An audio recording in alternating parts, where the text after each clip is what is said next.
Just a few housekeeping things. I know this Saturday, in anticipation of St. Patrick's Day, the firefighters are having sort of a Go Green Festival at Headwaters Park. They are promising lots of competitions and contests.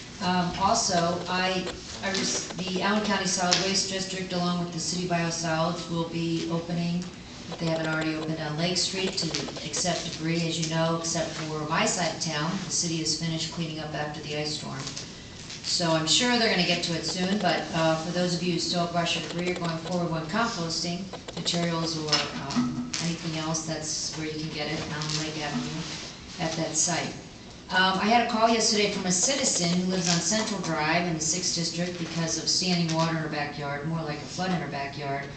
And I directed her to a variety of departments, but what I thought was interesting is the mayor's department directed her to me. So she called during the day. I'm not sure how 311 directed her, but I hope they worked the kinks out. I was more than happy to answer her call, and I told her most citizens who call seem to be reluctant or apologetic. Never mind a call, but she was told she could buy her own sandbags. I have talked to the various department heads, but I think more importantly is the department's Board of Public Works, city utilities have been always very responsive and helpful. When I've asked them, I've never had a problem, but I was a little bit wondering why I was the go-to person for that. The other little issue is we have the most recent internal audit department before us. This one happened to be the police department's vice and narcotics department. And I don't think there's anything significant in terms of their procedures, but I have to say I was particularly disturbed to read that we have a contract with Kelly Wrecker, and yet if somehow the city tows your car and you pay for it, and you're not supposed to. We have a contract the city does with Kelly Wrecker, and they're supposed to provide free storage for your car. I'd have to say reluctantly that one of my teenagers once did have their car towed there, and I did reluctantly pay, but that's okay. I'm over that one, but I have to say, in light of the fact that we had all those people who came to apply for jobs, and that one unfortunate lady was mentioned in the paper had a car towed. I don't know if she had it towed there, and that was a private property, but I certainly see from the internal audit department that they're going to be looking into that because the police department typically has 25 cars stored there at one time, which we don't get the revenue for, in case anybody wants to know. The other issue is with respect to seized assets, and I'm glad to see, as I mentioned before, this internal audit. I would like to see the correlation between this department and the High Performance Government Network in terms of being more aggressive and being more efficient. It seems like every department that comes through this internal audit department usually pays sales tax. I'm sure it's usually on insignificant items, but because they're not aware that the city's tax exempt and they don't have to pay that.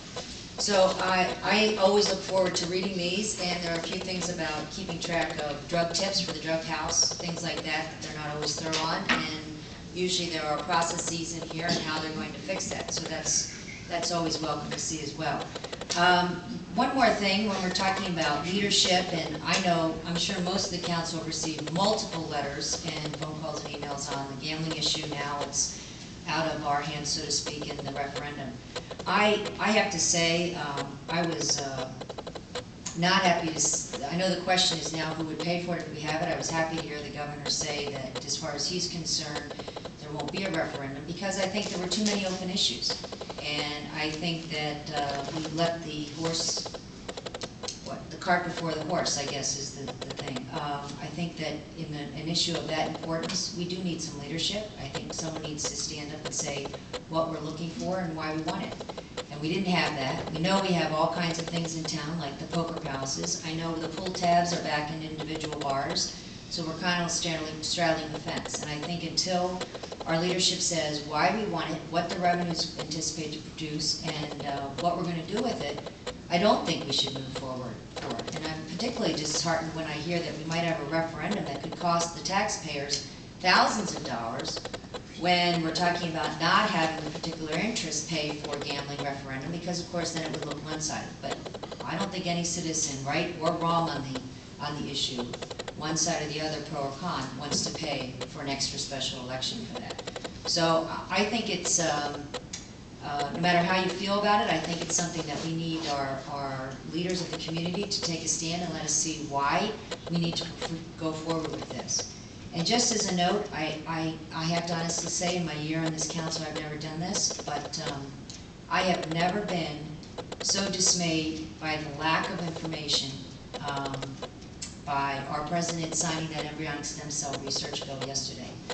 As married to a physician, and I don't usually bring this in, I know that embryonic blood stem cell blood is just, if not better, and the act that was signed is so wide open that we are going down a slippery slope. It's a quagmire for us, for our president to say we must do this so that we lead in technology and other countries don't beat us is disheartening and quite frankly disgraceful.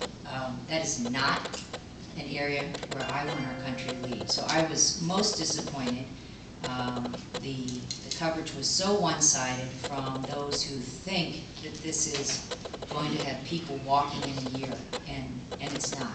And there are other avenues to research, and the bill that was passed didn't just undo what the Bush administration did for 8 years. It actually goes way beyond that, and there are absolutely no restrictions, and the ethical quandary will be left up to the individual researcher. So, that's all.